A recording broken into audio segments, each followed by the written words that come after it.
उन्हाळ्याच्या सुट्टीत तुमच्या मुलांची उंची कशी वाढवाल? नमस्कार, मी डॉक्टर प्रिया दंडगे. या सुट्टीचा सदुपयोग करा आणि तुमच्या मुलांची उंची वाढवा. या सुट्टीमध्ये मुलांना भरपूर मैदानी खेळ खेळायला द्या. बागेत जाऊ द्या, पोहायला जाऊ द्या, सायकलिंग करू द्या, कराटे, जुडो, जे काय हवं ते मोकळ्या हवेमध्ये खेळू द्या. याचबरोबर सकाळी 9 ते 11च्या उन्हात थोडंसं 20 मिनटं का होईना ते उभं राहतील का असं बघा. खाण्यामध्ये junk food, chocolates, ice cream, cold drinks देऊन त्यांचे लाड करण्यापेक्षा घरचं सकस, ताजं आणि चविष्ट अन्न खायला द्या. भरपूर आंबे, जांभळं, करवंद खायला द्या आणि पनीर, अंडी, चिकन अशा गोष्टी त्यांच्या आहारामध्ये ठेवा. रोज एकदा तरी शीर्षासन करायला लावा.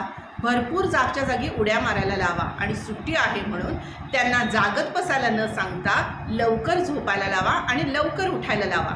एवढं सगळं केलं तर तुमच्या मुलांची उंची नक्की वाढेल आणि मग मुलंही खुश, तुम्हीही खुश. या आणि अशाच टिप्ससाठी मला फॉलो करत राहा स्नेह क्लिनिकवर. धन्यवाद.